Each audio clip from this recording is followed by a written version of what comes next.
La question numéro 3 de l'exercice 4, c'était un programme, donc on rédige un programme ci-contre avec le logiciel Scratch pour dessiner l'escalier de l'exercice 4.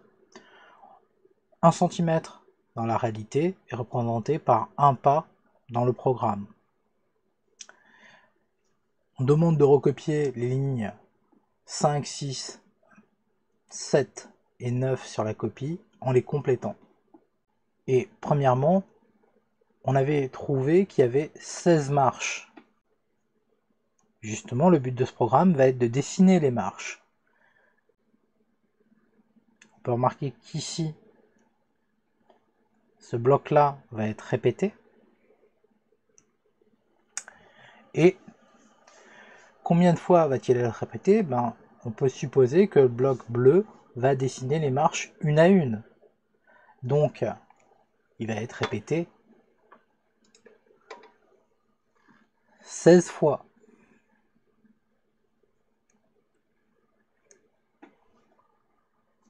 Ensuite, on nous dit ici, à la ligne 6, qu'on va tourner un certain nombre de degrés.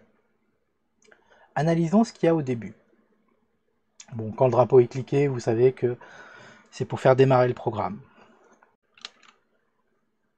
On dit que l'on s'oriente à 90 degrés. Qu'est-ce que ça signifie? Ça signifie que au point de départ, le curseur est dans ce sens-là. Ça ne veut pas dire qu'il a bougé, ça veut simplement dire que au point de départ, il est orienté dans ce sens-là. C'est ça, s'orienter à 90 degrés. Pour rappel, s'orienter à 0 degré, c'est vers le haut. Et moins 90,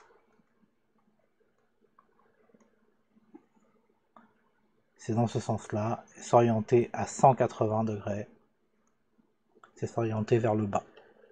Bien comprendre que la flèche n'a pas bougé, elle est toujours au même point, mais elle a pris une certaine direction. Ensuite, on voudrait dessiner la partie que je vais dessiner en vert. Pour faire l'escalier, on voudrait dessiner ceci.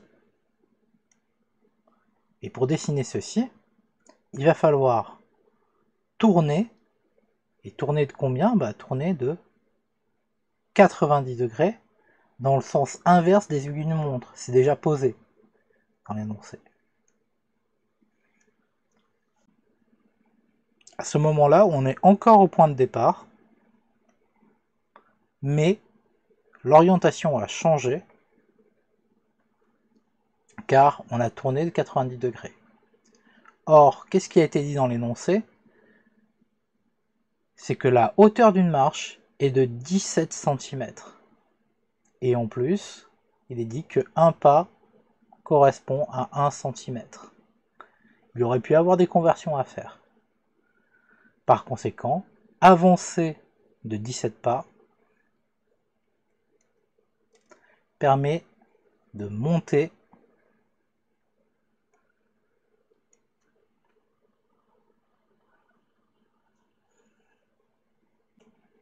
Maintenant, on va s'occuper de cette ligne.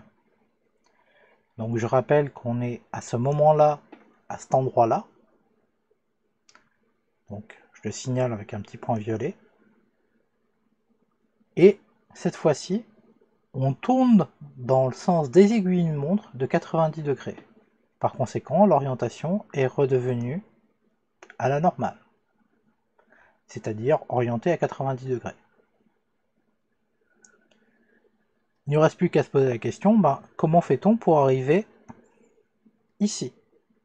Tout simplement, cette fois-ci, je reviens dans l'énoncé et je regarde. La profondeur d'une marche est de 27 cm. Donc, ici, je vais avancer de 27 en partant de ce point et je vais me retrouver ici. Si je répète 16 fois ce processus, ben, étant donné que la boucle que j'ai encadrée en bleu crée une marche, vous pouvez imaginer ce qui va se passer. C'est que quand j'aurai fini une première fois la boucle, je vais remonter et la refaire en entier, ce qui va faire la deuxième marche, et ainsi de suite.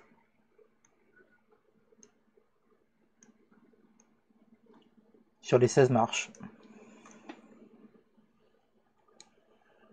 Et voilà, c'est fini.